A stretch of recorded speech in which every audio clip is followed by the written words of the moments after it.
আমাদের সংস্কৃতি, আমাদের সংস্কার সর্বদা থাকবে আমাদের সাথে।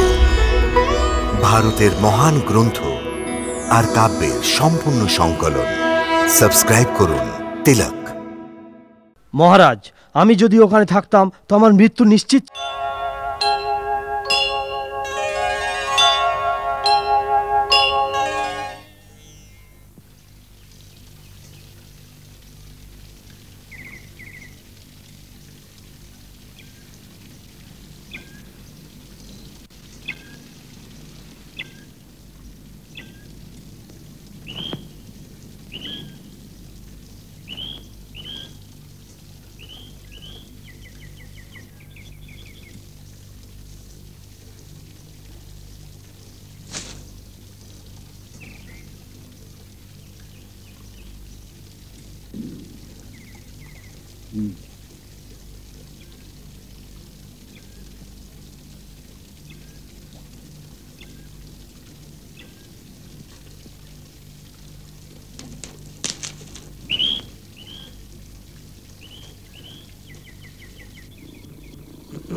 এ কেমন দুঃসাহস?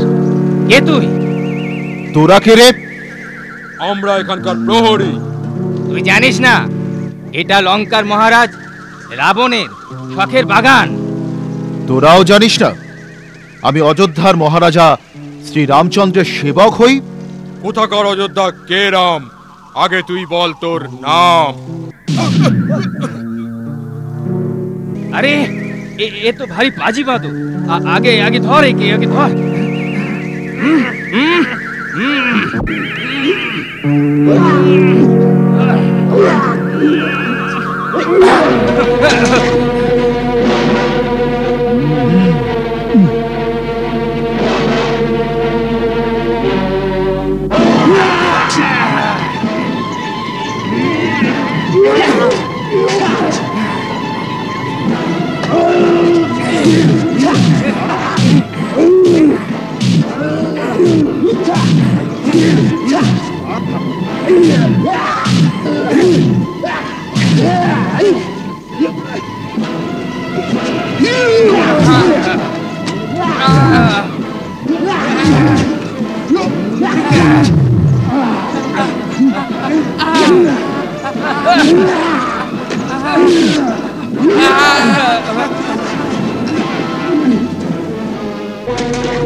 বর্ণর বলে মনে হচ্ছে না।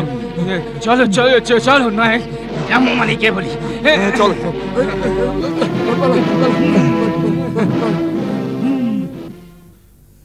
সীতা মায়ের খবর তো নিয়ে নিলাম, এখন এই ওষুধদের ক্ষমতার আন্দাজও পেয়ে গেলাম।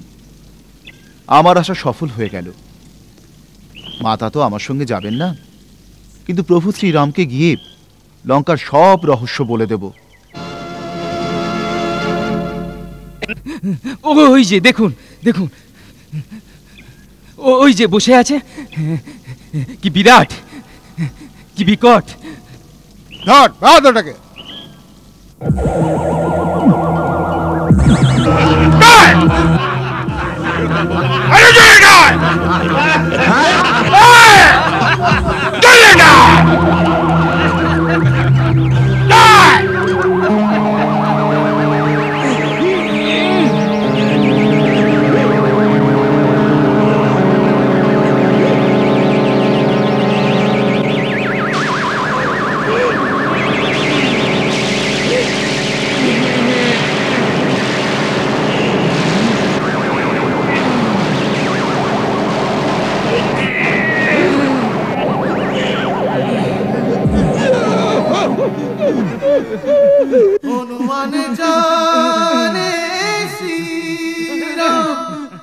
যদিও সর্বসমর্থ কপি তবুও বুঝতে চায় শত্রুর শক্তি সামর্থ্য। বাটিকাতে হনুমান কৌতুক করেতে থাকে, বাটিকাতে হনুমান কৌতুক করেতে থাকে। দেখে এই রূপ সব রাক্ষস ভয়েতে ভাগে, দেখে এই রূপ সব রাক্ষস ভয়েতে ভাগে। এমন মার লাগায়, এমন মার লাগায় রাক্ষস দিতে থাকে দোহাই। শ্রী বজরঙ্গ বলি, শ্রী বজরঙ্গ বলি, শ্রী বজরঙ্গ বলি, শ্রী বজরঙ্গ বলি।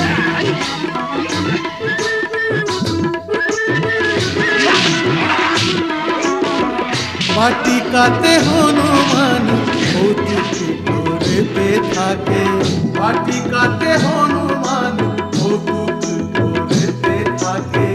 দেখে এই রূপ সব রাক্ষস ভয়েতে ভাগে, দেখে এই রূপ সব রাক্ষস ভয়েতে ভাগে। বৃক্ষ উপড়াতে থাকে, বৃক্ষ উপড়াতে থাকে, সুন্দর বাগ ভাঙতে থাকে, বড় বড় বীর পালাতে থাকে। শ্রী বজরঙ্গ বলি, শ্রী বজরঙ্গ বলি, শ্রী বজরঙ্গ বলি, শ্রী বজরঙ্গ বলি। আমি বলেছিলাম না এই যে সে বানর নয়। আরে এখন তো শুধু আমি এসেছি, এরপর আমার স্বামী রাম আসবে। যা গিয়ে সাবধান করে দে তোদের রাজা রাবণকে, যা।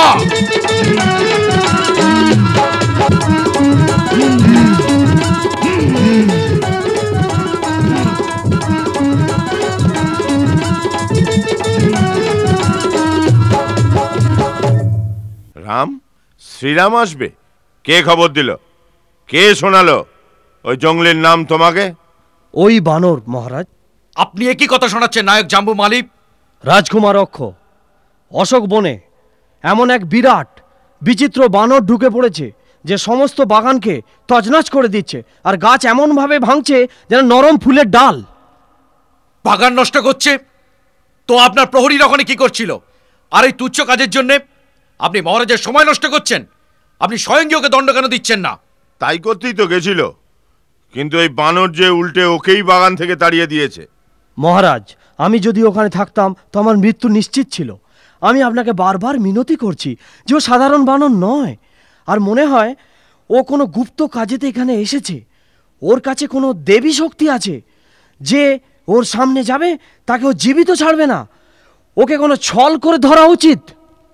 আপনি কাপুরুষের মতো কথা বলছেন। এক বানর লঙ্কাতে ঢুকে পড়েছে, আর লঙ্কাতে আপনার মতো মহাবলী ভয় পেয়ে কাঁপতে কাঁপতে রাজভবনে ঘুরে বেড়াচ্ছেন। ধিক্কার, ধিক্কার আপনার মতো বীরকে। পিতাশ্রী, আমাকে আজ্ঞা দিন, আমি এখনই ওই বানরকে লেজ ধরে আপনার সামনে হাজির করছি। যাও বৎস, কিন্তু এই বানরকে সাধারণ বানর মনে করে অসাবধানী হয়েও না। বানর জাতিতেও বড় বড় মহাবলী যোদ্ধা আছেন, আর রণনীতিও এই কথা বলে, শত্রু তা ছোট হোক বা বড়, যখনই রণভূমিতে যাবে পূর্ণ শক্তিতে আক্রমণ করো, যাতে প্রথম আক্রমণেই শত্রু ভয় পেয়ে যায়।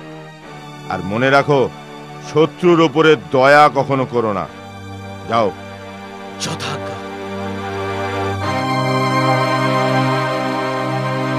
চলুন।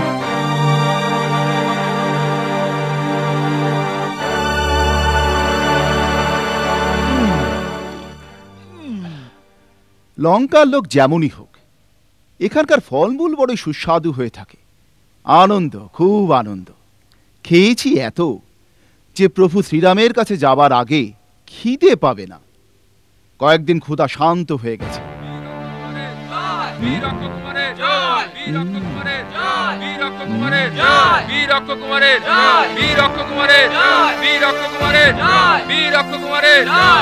ভেবেছিলাম হনুমান একটু বিশ্রাম নেবে, খেয়ে দে হজম করে আরাম করবে, তবে প্রভু শ্রীরামের কাজে বিশ্রাম করুন। বীর অক্ষকুমারের জয়, বীর অক্ষকুমারের জয়, বীর অক্ষকুমারের জয়, বীর অক্ষকুমারের জয়, বীর অক্ষকুমারের জয়, বীর অক্ষকুমারের জয়, বীর অক্ষকুমারের জয়, বীর অক্ষকুমারের জয়, বীর অক্ষকুমারের জয়, বীর অক্ষকুমারের জয়।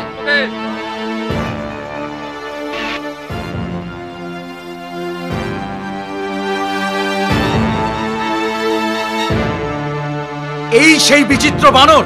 জয় শ্রীরাম। তুই আমাদের বাগান নষ্ট করেছিস, আমাদের সৈনিকদের মেরেছিস। আমি মারার কে? বাগান উজাড় করার কে? যে ফুল ফোটে তা থেকে ফল তৈরি হয়, ডাল থেকে তা ঝরে পড়ে। ও বাঁদরের জাত, তোর এত বড় কথা? ওরে তুচ্ছ বানর, তোর জীবনের ডাল থেকে ঝরে পড়ে মৃত্যুর মুখে যাওয়ার সময় এসে গেছে। সুস্বাগতম। আপনিও আপনার মনের অভিলাষ পূর্ণ করুন শ্রীমান। সিপাহীরা ধরে বেঁধে ফেলে ওকে।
জয় শ্রীরাম।